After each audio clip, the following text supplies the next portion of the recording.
腹減ったな。 Cerita diawali dengan memperlihatkan penyerangan yang terjadi di dalam suatu minimarket. Di tengah kemanikan semua orang, sesosok pria yang kebetulan lewat tak sengaja tersenggol oleh salah satu gadis yang kabur dari seorang penjahat yang menyerang minimarket menggunakan sebilah pisaunya. Melihat kedua gadis cantik yang tidak bisa berdiri, hal itu membuat penjahat bersiap untuk menerjang mereka berdua. Melihat hal itu pun, ia tak tinggal diam dan berniat untuk melawan balik.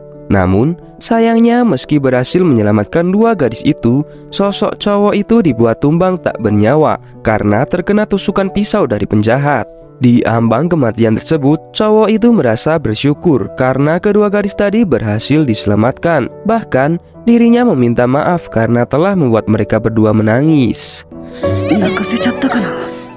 Terlihat seseorang yang baru saja terbangun, yang mana diketahui bahwa dia adalah cowok apes yang barusan kita lihat. Ia pun mengira dirinya ada di rumah sakit.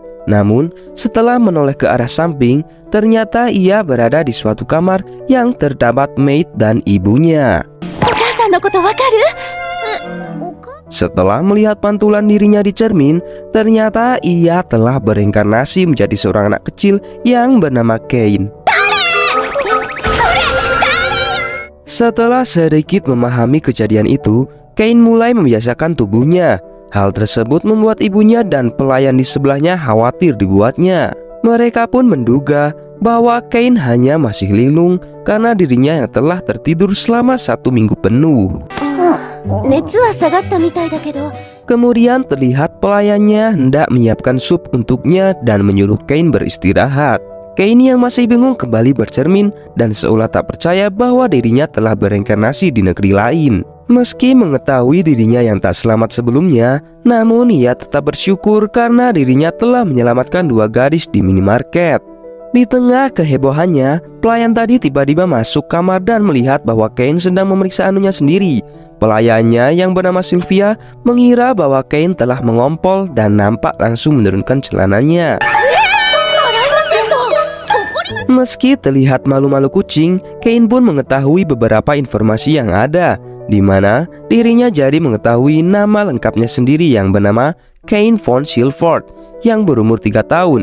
Ayahnya bernama Garm, emaknya bernama Sarah, dan ia juga memiliki sang kakak yang lebih tua 2 tahun darinya bernama Renee. Diketahui bahwa emaknya ternyata adalah istri kedua dari Garm, dan istri pertamanya bernama Maria yang diberkati 2 putra bernama Jean dan Alex. Diketahui bahwa bapaknya yang ternyata adalah seorang bangsawan kelas atas, di mana ia bertugas untuk menangani masalah perbatasan bermodalkan pasukan militer pribadi mereka. Setelah terus diajarkan pengetahuan oleh Sylvia, Cain dibuat lebih bersemangat karena berbagai macam hal, mulai dari hutan monster, petualangan, dan juga sihir. Melihat Cain yang bersemangat untuk belajar sihir, Sylvia pun memberitahukan bahwa Cain masih terlalu bocil untuk berlatih sihir, dan ia merasa jika Cain lebih baik belajar membaca saja terlebih dahulu. Scene pun berlanjut memperlihatkan sang bapak yang sangat bangga karena Cain sudah bisa membaca. Sembari memeluk sang adik, Rain pun membanggakan sang adik yang juga sudah bisa berhitung. Meski dipuji sekalipun, Cain hanya bisa terdiam karena sebenarnya dirinya telah duduk di bangku SMA di kehidupan lamanya. Sang emak menduga bahwa Cain adalah orang jenius, namun ia pun merendah untuk meroket dan memuji kinerja Sylvia dalam mengajarinya. Setelah mendapati bapaknya yang agak curiga karena Cain tiba-tiba giat belajar, dan sang ibu yang merasa perubahan itu terjadi tepat setelah Cain terbangun. Hal itu pun membuat Cain panik. Sontak, hal itu membuat Cain tersedak dan Sylvia yang langsung khawatir dibuatnya. Setelah memberitahukan alasannya, sang bapak kemudian bertanya apa yang diinginkan oleh Cain. Ia pun langsung meminta untuk dibacakan buku seputar sejarah dan sihir. Melihat Cain yang tertarik dengan sihir, emaknya pun mengatakan bahwa Cain masih terlalu muda untuk belajar sihir. Ia akan diperbolehkan sampai Cain berumur 5 tahun. Emaknya juga merasa tidak yakin bahwa putranya itu akan mampu menguasai sihir sebelum berumur 5 tahun. Namun ternyata Cain mampu mengendalikan sihir hanya dengan membaca buku saja. Singkat cerita, setelah mendapati kekonyolan yang dilakukan Cain, dirinya hampir saja ketahuan jika ia bisa menggunakan sihir dengan umur sedini itu. Ia juga dibuat terkejut karena Rain sudah berada di hadapannya. Ia pun mengira bahwa dirinya telah ketahuan, dan hal itu pun membuat dirinya langsung panik seketika. Setelah belajar banyak hal, Cain pun mendapatkan cukup banyak informasi tentang dunia barunya. Salah satunya adalah raja pertama negara itu yang memiliki nama Yuya. Hal itu sontak membuat Cain menyadari bahwa Yuya adalah orang Jepang seperti dirinya. Selain itu, Rain juga mengajari adiknya berbagai macam jenis ras di dunia mereka. Dan tak terasa, 2 tahun pun telah berlalu. Cain kini telah berumur 5 tahun. Hal itu membuatnya sudah bisa dibaptis untuk bisa menggunakan sihir. Di dalam perjalanannya, Cain diajari Rain dalam memunculkan status sihirnya. Di saat ia tergagum dengan status milik sang kakak, dirinya dibuat terkejut karena melihat Little fans nomor 1 Cain. Setelah banyak perbincangan, sang ayah pun memberitahukan negeri mereka memiliki kepercayaan yang disebut sebagai Marineford, yang mana itu adalah kepercayaan untuk menyembah 7 dewa. Sesampainya di tempat pembaptisan, Cain pun dibaptis dengan melaporkan umurnya yang telah mencapai 5 tahun. Dengan begitu, anak yang dibaptis akan mendapatkan sihir dan juga karunia dari dewa tertentu. Saat pendeta menyampaikan laporan kepada 7 patung dewa di hadapan mereka, secara tak terduga, Cain dibuat terkejut karena kesadarannya yang dipindahkan untuk menghadap para dewa. 7 dewa itu bernama Zeno, sang dewa pencipta. Lain merupakan dewi pengatur siklus hidup manusia, Dewi Sihir Reno, Dewi Militer Samos, Dewi Keterampilan Grimm, Dewa Perdagangan Panam, dan Dewi Bumi yang bernama Bella. Tiap-tiap dewa dan dewi di sana memiliki berbagai macam karunia yang berbeda-beda. Setelah itu, diketahuilah fakta pahit yang membuat Cain terkejut bukan main. Karena kematian heroik yang dilakukan Cain di masa lalu merupakan hal yang tidak terduga. Walaupun ia tak melakukan apapun, penjahat itu akan tersandung dan ditahan oleh orang-orang di sekitarnya. Dengan kata lain, pengorbanan dari Cain adalah tidak berguna. Meski begitu, karena Cain melakukan hal itu demi kebaikan, Dewi di bumi meminta ke-7 dewa di Isekai untuk mereinkarnasikan Cain. Walaupun demikian, Cain tak merasa sedih dan kecewa. Ia justru merasa bahagia karena telah tinggal bersama dengan kedua orang tua dan juga kakaknya yang sangat baik. Mendengar tanggapan dewasa dari Cain, ke-7 dewa itu memberikan karunia mereka masing-masing. Dan setelah waktu mereka habis, Cain pun mendapati Zenom yang cengengesan sesaat sebelum ia kembali. Dan karena memiliki persentase karunia yang di luar nalar, Cain yang diminta untuk menunjukkan status beralasan pergi ke kamar mandi agar tidak diketahui statusnya. Di saat dirinya bersembunyi, ternyata benar saja semua status di level skillnya benar-benar tidak masuk akal. Dan ia pun merasa semua itu harus disembunyikan. Ia juga terlihat mendapatkan sihir pencipta yang diberikan oleh Zenom. Dan hal itu pun ia gunakan untuk menutupi ke-overpoweran dirinya. Singkat cerita, di saat keluarganya tengah merayakan ulang tahun Cain, mereka pun penasaran dengan sinar terang yang belum pernah mereka lihat sebelumnya saat pembaptisan. Karena mereka tak pernah mengalami hal tersebut sebelumnya, sang bapak kemudian meminta putranya untuk memperlihatkan statusnya. Mereka pun dibuat terkejut karena Cain mendapatkan karunia dari 6 dewa sekaligus. Terlebih, si bawa terkejut lagi melihat jumlah mana Cain yang dirasa di luar nalar. Dengan semua skill sihir serta mana yang dimiliki oleh Cain, si bapak menganggap bahwa masa depan Cain akan terjamin di semua bidangnya. Sang ayah kemudian melarang Cain untuk menunjukkan status windaunya itu di hadapan orang lain, karena ia takut jika putranya nanti akan dimanfaatkan oleh pemerintah. Setelah itu, Cain yang tengah mengistirahatkan tubuhnya mendapati buku tutorial pemanggilan hewan. Ia pun langsung pergi untuk mencoba skill summon miliknya. Namun, bukannya hewan berbulu yang datang, melainkan ia malah memanggil sesosok monster yang mengerikan. Kemunculan monster tersebut membuat Kane panik secara tidak terduga. Di sana ternyata ada sang kakak dan temannya yang bernama Palma. Melihat monster tersebut akan menyerang kakaknya, Kane memberanikan diri untuk menerjang maju ke arah monster tersebut karena tak ingin kakaknya dan Palma terluka. Kane kemudian bertekad untuk tidak membuat mereka menangis seperti kedua gadis di kehidupannya dulu. Kane pun menggunakan skill summon kembali untuk membatalkan monster panggilannya itu. Melihat Kane yang ngawur menerjang monster, kakaknya pun malah menangis. Namun, sesaat kemudian mereka ditenangkan oleh sang adik. Kane pun merasa lega karena dirinya tidak lagi membuat gadis menangis seperti sebelumnya, dan malah menciptakan senyuman bahagia dari kedua gadis di sebelahnya. 人を助けることができるんだ。 Dan tibalah hari perayaan ulang tahun untuk Kane. Di hadapan publik setelah sang ayah bertanya apa yang Kane ingin lakukan di masa depan, ia pun menjawab dirinya yang ingin mempelajari banyak hal, menolong orang kesulitan, dan bertemu dengan banyak orang serta berpetualangan mengelilingi seluruh dunia isekai yang ia tinggali. Terlihat Kane dan keluarganya yang sedang makan malam bersama. Nampak sang ayah berencana untuk memberikan les private pada Kane agar mampu menggapai mimpinya. Mendengar itu membuat Kane menjadi senang dibuatnya. Saat Kane yang terlihat tidak sabar menantikan guru private-nya, hal itu membuatnya membayangkan guru les private-nya akan memiliki tubuh berotot atau seperti nenek sihir. Namun, tak lama kemudian Sylvia memberitahukan bahwa guru private-nya sudah tiba. Mendengar hal itu membuat Kane langsung melihatnya lewat jendela dan berniat untuk menghampiri mereka secara langsung. Kemudian dikenalkanlah guru les private Kane yang bernama Millie dan juga Nina. 僕の名前はカインフォン。 Di hadapan Garm terlihat Millie yang mengomeli Nina karena masih mengenakan penutup kepalanya karena terlihat tidak sopan. Kane pun dibuat terkejut karena mendapati bahwa dia adalah seorang elf. Kemudian, Garm meminta mereka untuk mengajari Kane tentang semua hal yang dimiliki mereka selama 3 tahun tentang dunia isekai. Kemudian mereka mengajak Kane untuk langsung memulai sesi pembelajaran mereka. Untuk latihan pertama, Millie meminta Kane untuk menunjukkan skill berpedang yang ia miliki. Karena Kane sangat berbakat dalam berpedang, Nina menganggap jika Kane dirasa lebih kuat daripada Millie.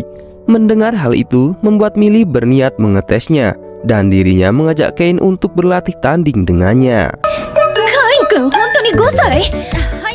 Hanya dengan 2 ayunan pedang sudah cukup membuat Millie terkejut tak percaya bahwa Kane adalah bocil berumur 5 tahun. Mereka semakin dibuat terkejut karena mengetahui Kane yang baru saja menerima pembaptisan. Kane kemudian memberi tanda untuk memulai kembali latihan mereka. Karena merasa kewalahan, Millie meminta Kane untuk berhenti dan dirinya meminta Nina untuk mengambil alih dengan mengajari Kane tentang sihir. Namun, ketika dirinya hendak mengajari basic sihir, Kane malah sudah bisa melakukannya. Nina pun dibuat kagum karena mendapati bocil 5 tahun yang bisa melemparkan sihir tanpa mantra. Ditambah, Kane yang bisa menggunakan semua elemen. 見てください。ウォーターボール。 Kemudian Nina merasa bahwa mereka tidak akan bisa mengajari apapun pada Kane. Tak lama kemudian, mereka berdua dibuat semakin terkejut karena mendapati Kane yang bisa menggunakan item box. 何があっても驚かないわ。 Singkat waktu, setelah mengakui betapa jeniusnya Kane, mereka pun hendak mengajari sihir tingkat lanjut dan membuat mereka harus belajar di luar tempat latihan karena mereka takut jika tempat itu akan hancur di saat mereka berlatih nanti. Mereka pun memutuskan untuk berlatih di luar. Setelah mendapatkan izin dari sang ayah, mereka pun pergi berlatih. 日が沈む前には帰ってくること。 Kane pun sangat bersemangat karena pada akhirnya ia bisa melihat dunia luar yang ia inginkan dari dulu. Setibanya mereka dari kota yang agak jauh dari tempatnya, mereka pun berniat berlatih di sana untuk melemparkan sihir tingkat menengah ke arah batu besar. Mereka pun dibuat terkejut karena melihat kekuatan sihir Kane yang gak ada otak. Mengetahui bahwa Kane tidak kehabisan mana, membuat keduanya semakin terkejut dibuatnya. Di tengah itu, Millie dan Nina meminta Kane untuk diam sejenak karena mereka berdua yang mendengarkan sesuatu dari dalam hutan yang ternyata itu adalah monster kelinci. Setelah berhasil membasmi seekor killer rabbit, mereka berdua nampak kagum karena item box Kane yang sangat praktis.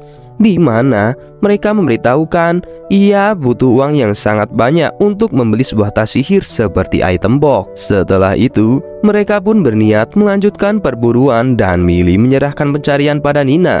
Hal itu pun membuatnya berniat untuk mencobanya juga. Search. Mereka pun dibuat terkejut karena skill Kane yang bisa mengetahui jumlah pasti monster yang ada. Dan pada akhirnya, mereka mencoba untuk berhenti memikirkan soal bakat Kane yang benar-benar di luar nalar. Melihat monster yang akan kabur ke dalam hutan membuat Kane hendak mengejarnya. Namun, Millie dan Nina melarangnya masuk ke dalam sana karena hutan itu adalah hutan yang sangat berbahaya, di mana diketahui bahwa beberapa puluh tahun sekali parade monster akan terjadi, yang mana itu artinya para monster akan menginvasi kota dalam jumlah yang sangat banyak. Meskipun Kane berkata dirinya paham, namun dalam hatinya dirinya ingin memasuki hutan itu suatu saat nanti. Singkat cerita, Kane pun dibuat terkejut karena mendapati levelnya yang naik cukup banyak hanya dengan membasmi beberapa killer rabbit saja. Dan ternyata, Kane memiliki skill pasif yang membuatnya bisa menaikkan 100 kali lipat EXP. Dirinya pun mengetahui jika hal itu pasti ulahnya para si dewa. Dirinya pun dibuat takut jika Kane akan diawasi atau bahkan dieksekusi oleh pemerintah karena memiliki kemampuan tak manuk akal. Singkat cerita, di saat mereka hendak mengambil misi di Quilt, resepsionis di sana mengira Kane adalah petualang cilik. Si resepsionis memberitahukan bahwa umur Kane sekarang belum cukup untuk mendaftar menjadi petualang. Setelah itu, diberitahukan jika Kane adalah putra dari Garm. Mengetahui hal itu, si resepsionis tadi pun terkejut dan langsung mengubah cara bicaranya menjadi jauh lebih sopan. Tak lama berselang, seseorang yang sok jago datang dan menggoda Millie di hadapan Kane. Setelah menertawakan dan memaksa mereka untuk menuangkan minuman, bahkan Millie nampak ditahan oleh dua bawahan si Bang Jago. Namun sebelum bisa menyentuhnya, Kane nampak menghentikannya dan mengatakan dirinya yang merupakan murid dari Millie dan juga Nina. Dan seketika dengan tekniknya, Kane mampu mengatasi para berandal tersebut. Bang Jago tadi pun bertanya siapakah Kane sebenarnya. Ia pun menjawab bahwa dirinya adalah seorang putra dari Garm. Bukannya merasa malu, Bang Jago malah menyerang Kane sekali lagi dengan serangan dadakan. Namun, pada akhirnya Kane mampu mengalahkan mereka semua. Setelah kejadian itu, Millie nampak mengajak Kane untuk berangkat ke hutan. Dan tak terasa, 3 tahun pun telah berlalu. Saat ini Kane berumur 8 tahun. Sylvia kemudian memberitahukan Millie dan Nina yang menolak perpanjangan kontrak guru les private Kane. Kane pun berpikir ia hendak memberikan sesuatu sebagai hadiah untuk mereka karena selama 3 tahun Millie dan Nina sudah merawatnya dengan sangat baik. Setelah mengingat tentang mereka yang sangat ingin tas sihir, hal itu membuat Kane memasuki hutan untuk berburu material untuk membuat tas sihir. Karena Millie sangat menyukai warna merah, ia pun mendatangi Red Ogre. Sedangkan untuk Nina, Kane memburu Earth Dragon untuk mendapatkan warna hijau. Di sisi lain, penjaga melihat 2 pilar api yang berkobar di hutan. Hal itu membuat para penjaga panik karena mengira luapan monster telah terjadi di kota mereka. Kane yang tidak menyadari bahwa dirinya baru saja membuat satu kota panik tanpa disengaja. Kemudian Kane pun kembali menggunakan sihir teleportnya karena merasa materialnya sudah terkumpul.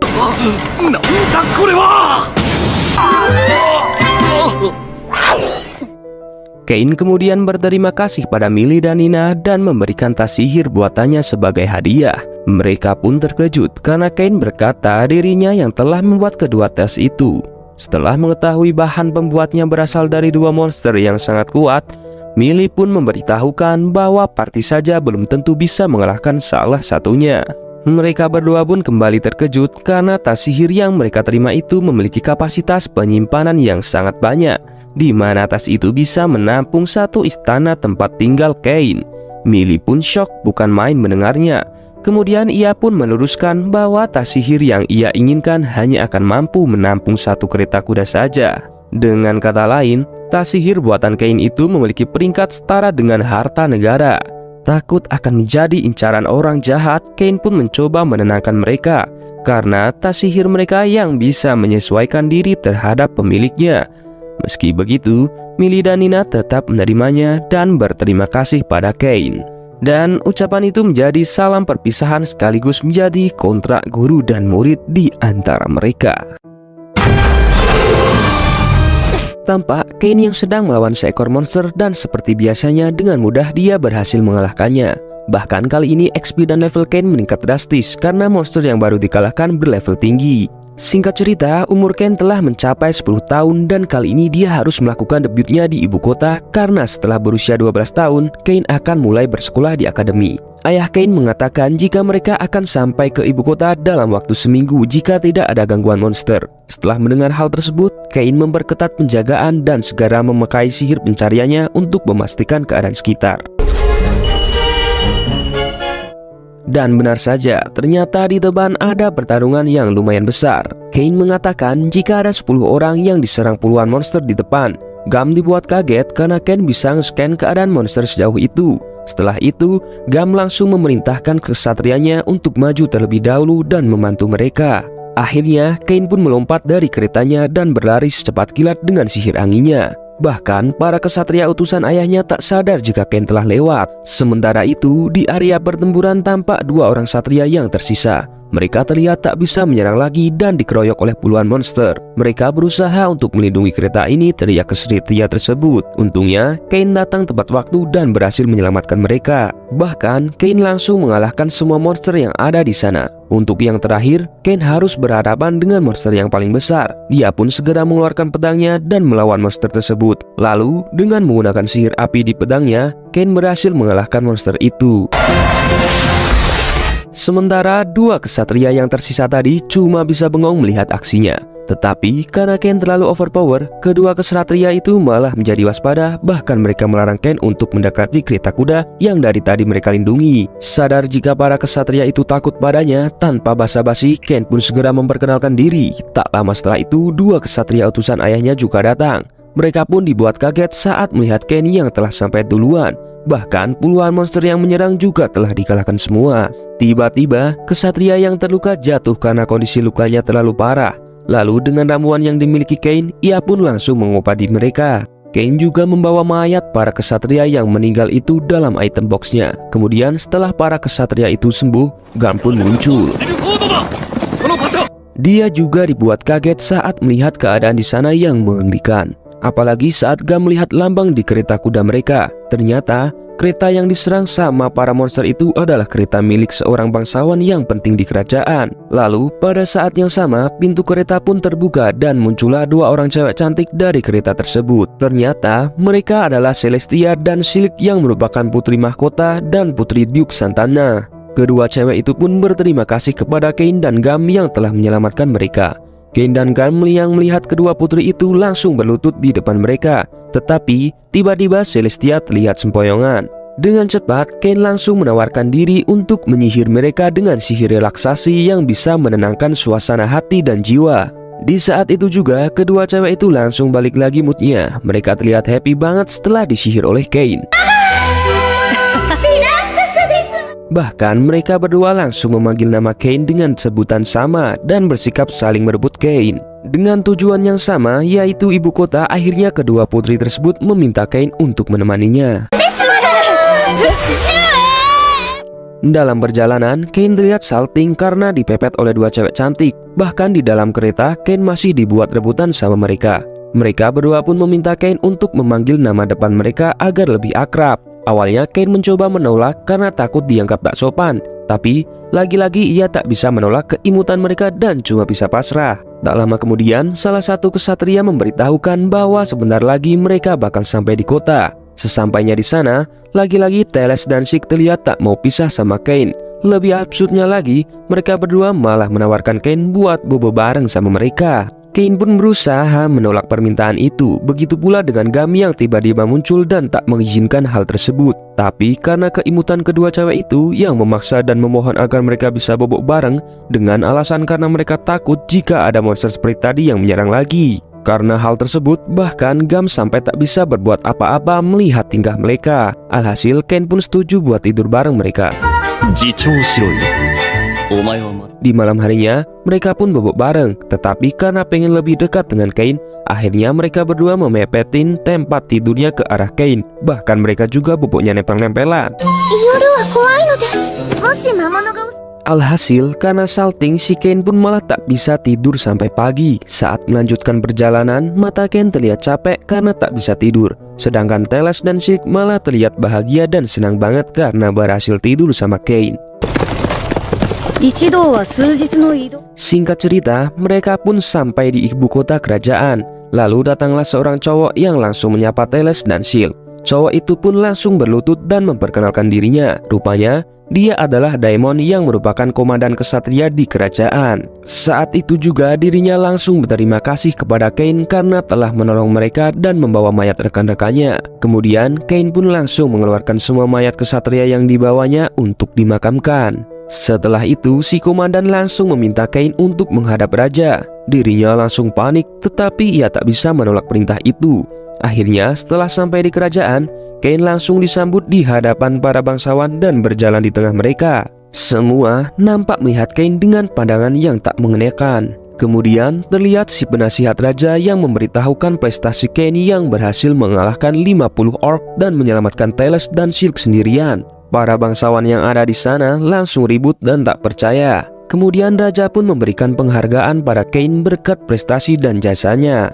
Ia pun diberikan gelar baron serta 10 koin platinum dan sebuah mansion. Tetapi menurut peraturan, anak umur 10 tahun belum bisa mendapatkan gelar bangsawan. Makanya orang-orang yang ada di sana langsung ribut soal hal itu. Tiba-tiba terlihat ada seorang bangsawan yang maju ke hadapan raja, di mana nampak ia tak setuju dengan keputusan sang raja. Raja yang kesal karena keputusannya diprotes Orgino, raja pun langsung membentak dan membuatnya mati kutu dan mundur diri dari hadapan raja. Padahal sebenarnya Ken juga tak mau menerima gelar itu karena dia takut hal itu bakal jadi masalah ke depannya. Tetapi karena tak bisa menolak perintah raja, akhirnya Ken menerima gelar itu dan acara tersebut selesai. Setelah itu, raja langsung meminta Kane untuk menemuinya secara pribadi. Beberapa waktu kemudian, tampaklah Kane dan Gam yang duduk di ruang tamu. Tak lama kemudian, sang raja dan lainnya pun datang termasuk Sik dan Telestia yang langsung senyum-senyum ke arah Kane. Saat itu juga, raja lagi-lagi berterima kasih atas pertolongan Kane. Sedangkan di sampingnya ada juga ayah Silk, yaitu Erik von Santana yang juga ikut berterima kasih kepada Kane karena telah menyelamatkan Silk. Si raja pun menjelaskan soal gelar baron dan mansion yang didapatkan Kane. Intinya, walaupun masih berumur 10 tahun, Kane bakalan tetap diperlakukan sama dengan bangsawan-bangsawan lain dan mendapatkan upah yang sesuai. Lalu setelah selesai membahas soal gelar tersebut, raja mulai membahas hal serius, yaitu untuk menikahi Telestia dan Silk. Setelah mendengar hal itu, Telestia dan Silk terlihat senang banget karena hendak dijadikan istrinya. Tetapi karena mereka masih bocil, akhirnya raja berniat buat melakukan pertunangan terlebih dahulu dan akan menikahkan mereka setelah dewasa. Awalnya, Kane dan Gam dibuat kaget dengan permintaan raja dan berusaha untuk menolak. Tetapi karena raja dan Erik sangat memaksa, akhirnya Kane pun mengiyakannya. Karena mereka juga mengetahui jika Kane telah bergandengan tangan dan tidur bareng bersama mereka berdua. Kedua gadis itu pun meminta pertanggungjawaban Kane karena telah melakukan hal itu. Akhirnya, Kane yang berusaha meminta pendapat ayahnya, tetapi Gam malah langsung membuang muka dan pura-pura tak tahu. Setelah sang raja mengetahui jika Kane telah tidur bersama kedua putrinya, ia pun langsung memarahi Kane habis-habisan. Karena tak bisa mengelak, akhirnya dia pun cuma bisa pasrah. Diperlihatkan Kane yang tengah berada di hadapan para dewa. Rupanya ia hendak berkonsultasi soal statusnya yang sangat overpower. Zeno pun memberitahukan status yang dimiliki Kane saat ini memang tidak mungkin dimiliki manusia biasa. Dirinya bahkan menawarkan Kane untuk menjadi setengah dewa seperti halnya hewan suci dan juga naga. Setelah itu, Zeno juga meminta Kane untuk membuatkan sebuah permainan di dunia itu. Mereka memintanya untuk dibuatkan hiburan berdasarkan pengetahuan Kane di bumi. Akhirnya, ia menyadari jika dirinya bisa membuat suatu produk yang tidak pernah ada di isekai. Scene berpindah di sebuah toko baju di mana ia sedang bersama kakaknya yang memamerkan sebuah baju renang. Dirinya yang tak kuat memutuskan keluar dari toko dan tak sengaja bertemu dengan Palma yang sedang berlatih di toko pamannya yang bernama Tamanis. Ternyata toko Tamanis menjual berbagai macam barang, dan setelah sedikit memikirkannya, Kane meminta Tamanis untuk membuatkan sebuah papan game untuknya. Setelah diberi penjelasan, ternyata itu adalah game reverse. Karena sangat simpel dan menarik, Tamanis pun dengan senang hati akan membuatkan barang itu. Karena bahan-bahan yang dibutuhkan juga dirasa cukup murah baginya, Kane yang senang pun memintanya untuk membuatkan sebuah prototipe dulu sebelum diperjualbelikan. Sebagai awalan, Kane memberikan satu koin emas yang dirasa kebanyakan oleh Tamanis. Namun, karena Kane yang memintanya, ia menganggap satu koin itu sebagai investasi awal. Karena hal itu, Tamanis pun menerimanya dengan rasa penuh tanggung jawab. Setelah berpamitan, Kane lupa jika dirinya tadi sedang berbelanja dengan kakaknya. Hal itu pun membuat sang kakak cemberut dibuatnya. Karena hal itu juga membuat kakaknya menceramai Kane. Lalu dengan kemampuan menggoda Kane, kakaknya dibuat terselebeo berkat skillnya. Namun, keributan Reine tak hanya sebatas itu, karena Ken juga harus meladeni sang kakak setelah sampai rumah. Namun, untungnya Sylvia datang dan memberitahukan jika Tamanis telah meminta Ken untuk datang ke tokonya. Dan ternyata, Tamanis telah menyelesaikan prototipe yang diminta oleh Ken sebelumnya. Ken pun merasa sangat senang dengan papan yang dibuat Tamanis, karena hal itu mengingatkannya pada kehidupannya dahulu. Setelah memberikan gambaran singkat tentang permainan itu, Tamanis menganggap bahwa hal itu akan populer di masyarakat. Ken pun meminta Tamanis untuk membuat reverse dalam dua versi, yaitu versi premium dan versi biasa. Karena Ken tahu bahwa para bangsawan dan juga pedagang kaya pasti akan menyukai barang yang nampak sangat mewah. Sebagai awalan, Tamanis diminta untuk membuat 50 unit reverse premium dan 1000 unit reverse biasa. Setelah mendengar jumlah unit yang harus dibuat, Tamanis memberitahukan perusahaannya tidak memiliki anggaran banyak untuk membuat semua itu. Di tengah kebingungannya, Ken dengan senang hati memberikan 5 koin emas untuk menjadi modal awal Tamanis. Hal itu tetap saja membuat Tamanis menjadi terkejut dan berniat bekerja dengan sekuat tenaga. Setelah menerimanya, Tamanis mengajak Kane untuk membuat kontrak dengan Dewa Dagang. Karena dengan bersumpah dengan Dewa, maka selama 3 tahun ke depan tak akan ada orang yang bisa meniru karya original Kane. Bersamaan dengan hilangnya papan reverse, kontrak dengan Dewa pun telah selesai dibuat. Dengan begitu, produk reverse telah menjadi milik mereka. Setelahnya, Kane meminta untuk dibuatkan satu reverse premium yang akan dihadiahkan ke keluarga kerajaan. Mendengar itu, sontak membuat Tamanis terkejut dan merasa tidak pantas karena dirinya hanya perusahaan menengah ke bawah. Ken kemudian baru teringat soal reverse yang tadi menghilang. Dirinya pun berharap jika para dewa bisa menikmati permainan yang ia ciptakan itu. Singkat cerita, Ken sepertinya lupa jika dirinya harus menghadiri pesta debutnya. Di sepanjang perjalanan, sang ayah terus-menerus mengingatkan Ken agar berhati-hati dengan semua bapak-bapak yang menawarkan putri mereka. Sesampainya di sana, Ken dipanggil oleh sang bapak yang sedang bersama Pak Eric dan Silk. Di pertemuan kali ini, mereka diwajibkan untuk menunjukkan formalitas untuk saling menghormati status bangsawan yang mereka miliki. Ayah Silk pun kembali berterima kasih, namun sembari memendam rasa kesal karena kesalahpahaman sebelumnya. Setelah itu, nampak Silk berterima kasih secara formal. Tanpa disangka-sangka, Ken pun mengaktifkan mode selebeunya. Eric pun kemudian sengaja batuk untuk merusak suasana mesra kedua anak tersebut. Ia pun nampak terkejut karena meski Ken baru berumur 10 tahun, namun dirinya sudah bisa menangani hati wanita dengan sangat baik. Ken pun beralasan jika hal itu karena ia memiliki kakak yang selalu membuat Ken untuk terus-menerus memujinya. Bersamaan dengan suara trompet yang dibunyikan, terlihat keluarga raja yang menyambut kedatangan semua tamunya. Setelah itu, para tamu dipersilahkan untuk menyapa keluarga raja. Dan ketika giliran keluarga Garm, Kane lagi-lagi mengaktifkan skill buayanya hingga membuat raja mempertanyakan didikan macam apa yang diajarkan oleh Garm pada wanita. Kemudian Kane menunjukkan permainan yang ia bawa sebagai hadiah untuk sang raja. Setelah ditunjukkan, sang raja sangat tertarik dan meminta Kane untuk datang ke ruang tamu setelah acara selesai. Ia juga ingin membahas soal perlakuan Kane pada Telestia tadi. Setelah itu, Ken diminta oleh sang ayah untuk bertingkah layaknya bocil normal lainnya. Hal itu pun membuat Ken sadar bahwa tidak ada bocil yang sudah memulai bisnis dan menjadi seorang baron di umur 10 tahun. Tak lama kemudian, Silk datang dan mengajak Ken untuk ngedate bersama dengannya. Setelah itu, Ken dan Silk pun duduk bersama menikmati indahnya percintaan. Nampak Silk merasa bahagia dengan adanya Ken di sisinya. Ken pun merasa tidak enak jika selalu dipanggil dengan sebutan tuan atau sama. Kemudian ia meminta Silk untuk mengganti panggilannya.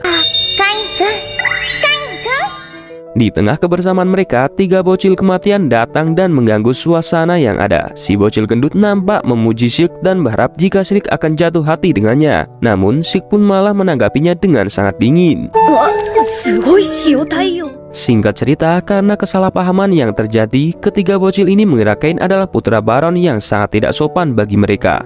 Hal itu tetap saja membuat ketiga bocil kematian ini mengajak Kain untuk adu mekanik dengan mereka di luar istana. やっとなればここじゃ一目。 Kain yang merasa jika ia tidak perlu ikut pertarungan bocah itu malah mendapatkan godaan dari Silk yang langsung memeluknya. Ketiga bocil itu kembali mengganggu kemesraan Kain dan Silk. Karena hal itu mereka mencoba caper dengan menunjukkan berkah yang telah diberikan oleh dewa. Namun mereka malah dikacangi dan Silk kembali bermesraan dengan Kain. Sebagai pertunjukan pembuka, bocil ijo menampakkan sihir yang ia miliki. Setelah kebingungan dengan cara mengeluarkan sihirnya, ia pun menggunakan buku untuk melihat mantranya. 小波。 Setelah itu, giliran si bocil jambul. Dengan lagaknya, ia pun kembali hendak menampilkan sihir dengan cara yang sama seperti sebelumnya. Setelah itu, Silk pun menghentikan mereka karena merasa muak dengan ketiga bocil caper itu. Dirinya kemudian meluruskan kesalahpahaman yang ada karena Kain yang ada di hadapan mereka saat ini adalah sosok Baron dan bukannya anak Baron. Kemudian ia memberitahukan bahwa Kain adalah putra ketiga Garm sekaligus orang yang telah menyelamatkannya dan putri Teles dari serangan 30 orc seorang diri. Mendengar semua pencapaian Kain membuat ketiga bocil ini baru tersadar bahwa mereka pernah mendengar ada anak seumur mereka yang berhasil membasmi kawanan orc yang dipimpin oleh Jenderal Orc dan menjadi seorang Baron di umur 10 tahun. Karena hal itulah ketiga bocil itu bersujud meminta pengampunan pada Kain. Setelah dimaafkan, ketiga bocil somplak itu langsung berpamitan pergi dari sana. Kemudian nampak Silk pun menyindir Kain yang dirasa sangat kejam karena Kain hanya diam saja meski mengetahui jika si bocil salah paham padanya. Kemudian Silk pun berniat bercerita kepada Teles jika mereka telah berkencan. Hal itu pun membuat Kain memohon agar dirinya tidak melakukan hal tersebut. Tak disangka-sangka, Teles tiba-tiba muncul dan bertanya apa yang sedang mereka bicarakan. Silk yang hendak jujur, Kain secara langsung menutup mulut Silk dengan kedua tangannya. Teles pun terkejut karena Kain menyentuh bibir gadis yang belum menikah. Dan hal itu dianggap tidak senonoh. Ia juga mengancam akan memberitahukannya kepada Pak Erik dan juga meminta mereka untuk berkata jujur padanya. Meskipun Kain terlihat panik, namun Silk tetap mengatakan pada Teles. Teles pun merasa iri karena dirinya juga ingin berkencan dengan Kain. Karena hal itu pun, Kain mengajak Teles kencan agar terlihat adil. Baru saja Kain mengajak Kain untuk berkencan dengannya, namun apesnya sang raja tiba-tiba muncul dan mengajak Kain untuk ke ruang tamu bersamanya. Namun, tidak cuma membicarakan soal permainan reverse, melainkan juga soal ucapan Kain yang hendak kencan dengan Teles. Terlihat, Kain yang diberi peta dan sebuah kunci untuk rumah barunya. Kemudian penasihat raja bercerita tentang sang raja yang hampir saja tidak menghadiri pertemuan penting karena mendengar Kain yang datang ke istana. Karena hal itu, dirinya dibuat pusing sebagai tangan kanan raja. Kain pun merasa lega karena tidak harus meladeni bapak raja main reverse. Namun tiba-tiba Pak Erik datang dan mengajak Kain untuk bermain reverse. Ia mengira hanya akan meladeni Pak Erik saja, namun ternyata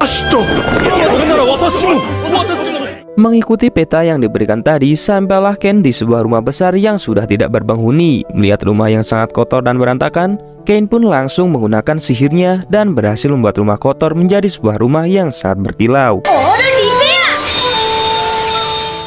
Tak lama berselang, Sylvia dan Balaramid datang untuk membantu Kain. Kemudian seorang bernama Koran juga datang dan mengenalkan dirinya sebagai kepala pelayan di rumah baru Kain. Setelah itu, Sylvia sudah bersiap untuk memulai tugas mereka.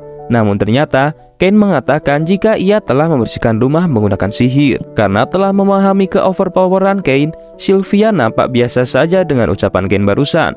Namun, hal itu justru membuat Koran terkejut melihatnya. Kemudian Sylvia pun dengan sigap meminta Balaramid untuk bersiap memindah semua barang pindahan milik Kain. Kemudian ia juga meminta Kain untuk menyerahkan urusan rumah pada mereka. Karena terlalu asik, Kain pun baru mengingat jika kedua kakaknya akan pulang ke rumah ayah Garm. Scene berpindah, nampak Jins dan Alex sangat bangga dengan pencapaian yang diraih oleh adiknya. Kemudian terlihat Reine sangat ingin melihat rumah Kain. Mendengar itu, Alex pun menakut-nakuti sang adiknya itu. Meski takut, namun Raine percaya bahwa Kain akan melindungi dirinya. Kain meyakinkan jika hantu akan muncul di rumah barunya itu. Rain pun salah mengira jika rumah Kain adalah rumah yang bobrok. Namun sesampainya di sana, Reine dan kedua orang tua mereka terkejut karena rumah baru Ken yang sangat di luar ekspektasi mereka. Sang bapak pun langsung menyadari putranya itulah yang telah membuat semua itu terjadi. Ken pun terlihat merendah jika dirinya hanya menggunakan sedikit sihir untuk memperbaiki rumahnya. Setelah mengajak kedua orang tuanya berkeliling, sang bapak merasa jika ada yang kurang di rumah Ken. Ia pun mengatakan jika Ken kekurangan sebuah karya seni. Gam juga menambahkan biasanya pajangan yang dipasang di rumah bangsawan seperti patung dari monster yang diawetkan. Hal itu pun membuat Ken pergi dan kembali dalam waktu singkat, dan tak lama kemudian karena teriakan Sylvia, semua orang terkejut dan mengira ada musuh yang menyerang. Ken dan Gam pun langsung bergegas melihat situasi yang ada, dan ternyata rupanya Sylvia dan para maid hanya merasa ketakutan dengan seekor naga yang baru saja dipajang. Ken pun nampak panik karena dirinya lupa menjelaskannya ke Sylvia dan lainnya. Melihat itu membuat sang bapak terkejut dan bertanya pada Ken yang memilih menyimpan monster seperti itu. Ken pun beralasan jika dirinya telah mengalahkan naga tersebut sebelumnya. Mendengar Ken yang mengalahkan seekor naga membuat ayahnya terkejut dan memberitahukan bahwa dragon adalah monster tingkat bencana, yang bahkan banyak petualang di party menjadi korban hanya demi mengalahkan monster itu. Ayahnya juga memberitahukan jika Red Dragon itu bisa dihargai 1000 koin perak. Mendengar itu membuat Ken berpikir sejenak dan terkejut karena 1000 koin perak sama dengan 10 miliar yen. Teriakan Sarah membuat Gam dan Ken langsung meluncur ke sumber suara, dan ternyata mereka hanya terkejut dengan air yang menyembur dari WC. Setelah dijelaskan oleh Ken, Gam merasa istri dan putrinya sangat norak hanya karena semburan air saja. Karena itu pun Sarah meminta suaminya untuk mencobanya sendiri. Setelah keluar, ayah Ken menyinggung soal tamu undangan yang akan diundang. Karena hal itu, Ken dibuat terkejut karena sang bapak menjelaskan bahwa tiap bangsawan yang telah memiliki rumah mewah diwajibkan untuk melaksanakan pesta debutnya. Singkat cerita, Sylvia mengatakan jika perihal undangan untuk para tamu telah rampung.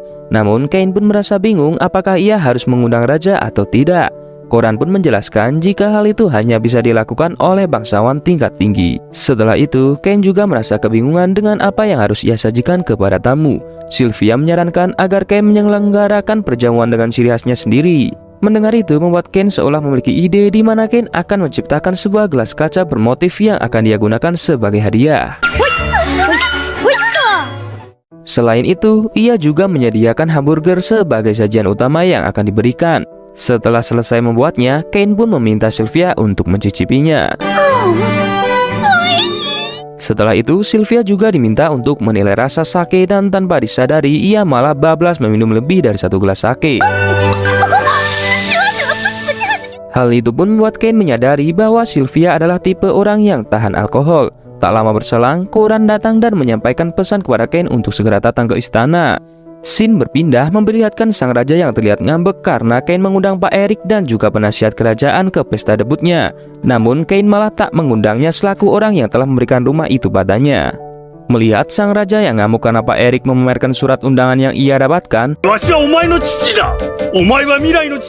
hal itu membuat Ken menenangkannya dengan beralasan dirinya yang hanya terlambat memberikannya karena mengetahui kesibukan yang tengah dijalani oleh sang raja. Setelah menerima surat undangan dari Ken, sang raja pun nampak bahagia. Scene berpindah di rumah Ken. Terlihat ia memberitahukan bahwa keluarga raja akan hadir ke pestanya. Sontak, hal itu membuat para maid terkejut mendengarnya. Ia juga mengatakan bahwa Ken merupakan tunangan anak raja ketiga. Setelah mendengar itu, lagi-lagi maid dibuat terkejut kembali. Setelah di briefing, akhirnya pesta debut rumah baru Ken pun dimulai. Nampak keluarga Erik pun telah hadir. Terlihat Sik yang terpukau karena kemegahan rumah Ken. Sik pun membayangkan jika setelah menikah dirinya akan tinggal di sana.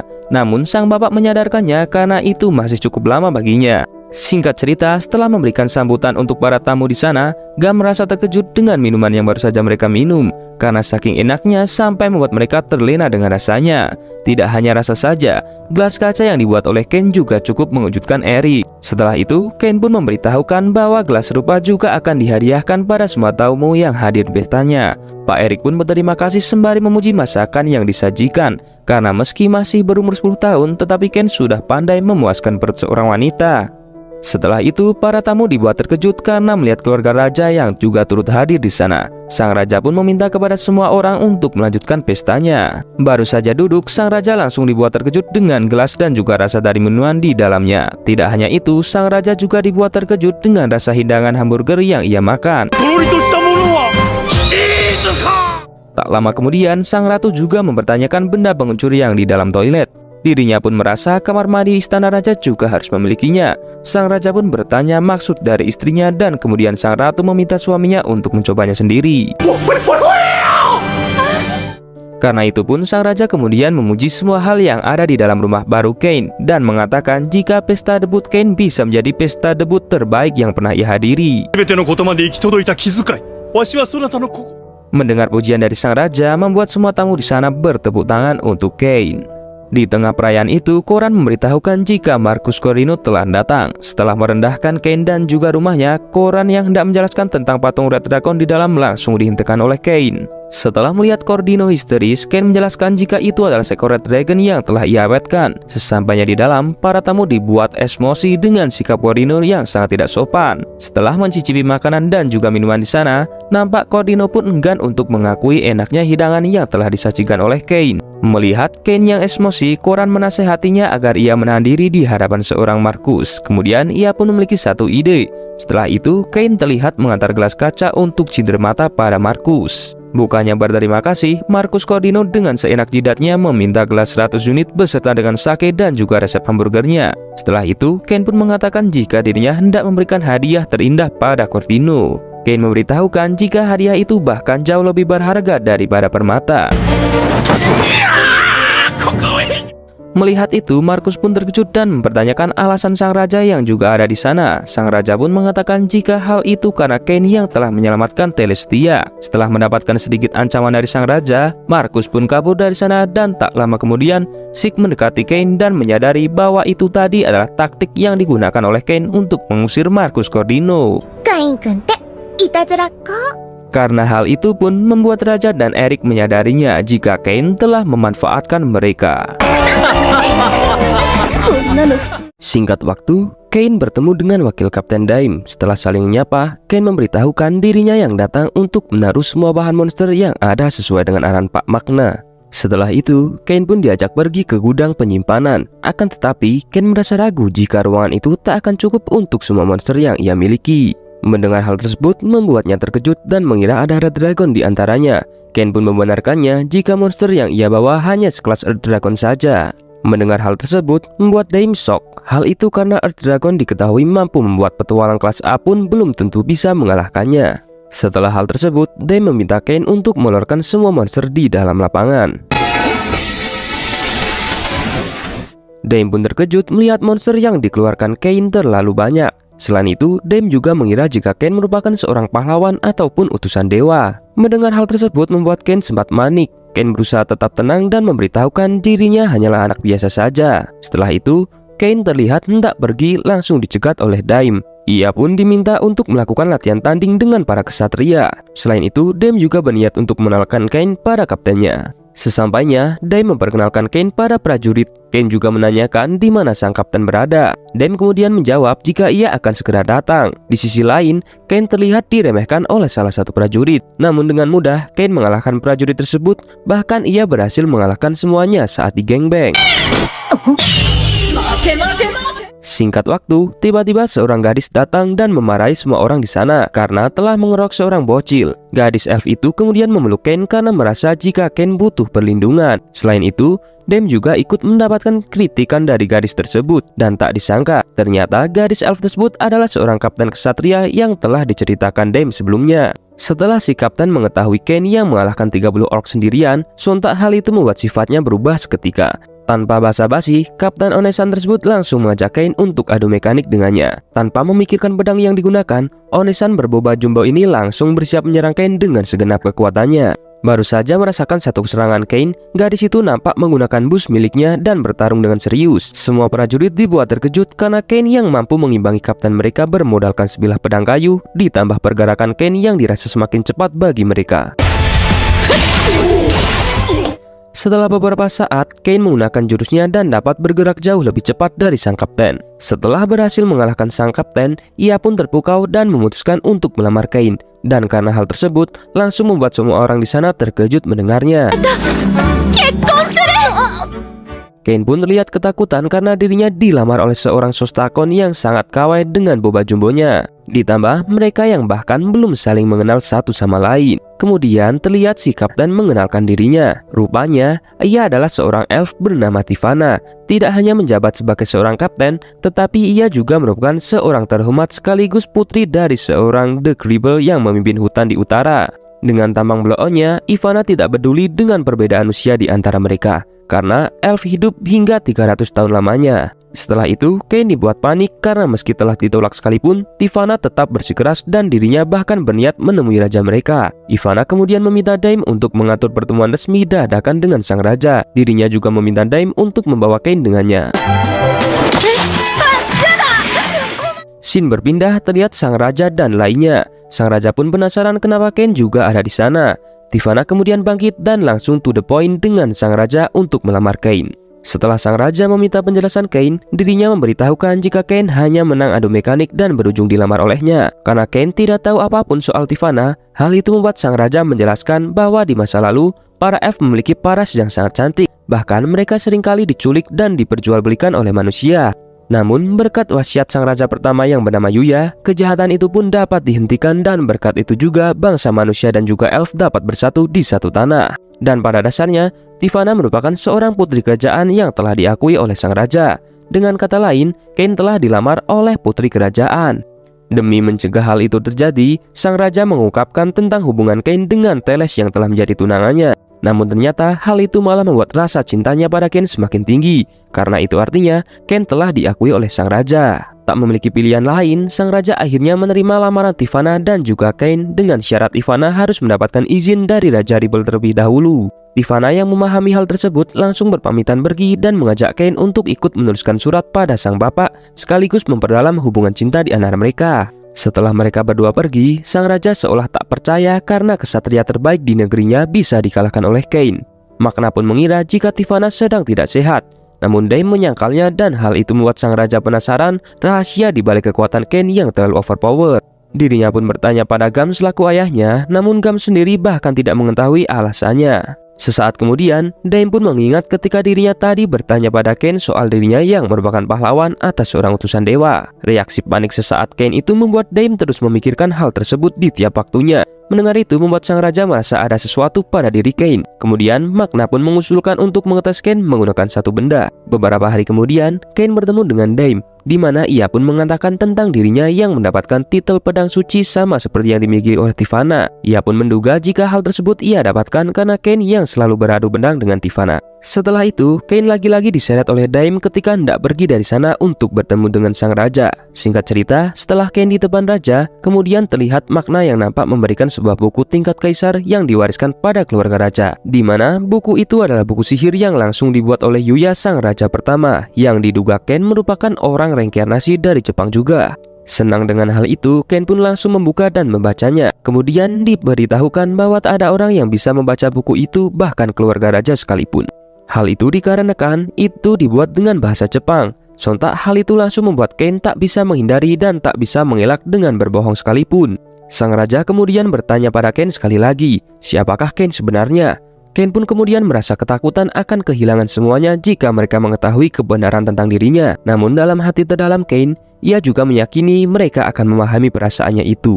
Setelah cukup lama memikirkannya, Kane berniat memberitahukan segalanya, namun dengan satu syarat, yang mana dirinya meminta semua orang yang ada di ruangan itu untuk merahasiakan semua yang akan mereka dengarkan nanti. Karena jika ada satu informasi yang bocor, maka dirinya akan langsung pergi dari negara itu. Setelah menyetujuinya, Kane mulai bercerita bahwa dirinya masih memiliki ingatan kehidupan masa lalunya.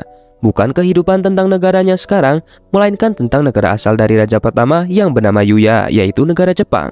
Gam pun bertanya apakah Kane benar-benar adalah anaknya. Kane pun membenarkannya jika memang benar Kane adalah putra Gam. Ia juga bercerita tentang dirinya yang bertemu dengan 7 dewa ketika dibaptis umur 5 tahun dulu. Hal itu pun membuat mereka semua terkejut bukan main mendengarnya. Kemudian Gam langsung meminta putranya untuk menunjukkan status asli yang ia miliki. Dengan semua status gila Kain tersebut, tentu saja membuat mereka yang ada di tempat syok melihatnya. Sang raja terlihat lemas karena semua hal itu membuat dirinya merasa heran karena Kain yang tidak memberitahukan kebenarannya. Sang raja pun menegaskan bahwa tidak hanya raja sepertinya, bahkan seluruh rakyat atau bahkan seluruh umat manusia diwajibkan berlutut di hadapannya. Mendengar ucapan sang raja jelas membuat Kain menolaknya dengan sangat keras, karena dirinya sudah sangat bersyukur dengan apa yang ia miliki saat ini. Tidak hanya memiliki keluarga yang sangat baik, tapi juga pengalaman menggunakan sihir, berpetualang, dan banyak monster di sana. Tidak cuma itu, pertemuannya dengan Teles, Silik Raja, bahkan dirinya yang diangkat menjadi seorang baron turut menambah kebahagiaannya yang tak pernah ia rasakan sebelumnya. Semua itu dikarenakan di dunia asalnya dulu Kain telah kehilangan kedua orang tuanya dan juga kakeknya, di mana ia hidup sebatang kara tanpa satupun keluarga. Maka dari itu, di kehidupannya kali ini dirinya sangat bahagia karena memiliki keluarga dan juga teman-teman yang memenuhi warna dalam kehidupannya. Demi menjaga semua itu, Kain pun memohon pada mereka semua untuk memperlakukannya sama seperti biasanya. Tiba-tiba Tifana datang dan mencairkan suasana. Meski nampak ceria, namun Tifana tetap ada keseriusan dengan menunjukkan surat balasan dari sang bapak, di mana ia telah diberi izin untuk menikah dengan Kain. Karena terburu-buru, Ivana kemudian pamit undur diri dari sana dan membawa calon suaminya. Kemudian Erik menenangkan sang raja karena Kain akan tetap menjadi Kain yang mereka kenal selama ini dan takkan ada yang berubah. Setelah itu, sang raja kemudian memerintahkan kepada mereka semua untuk tidak membocorkannya pada siapapun.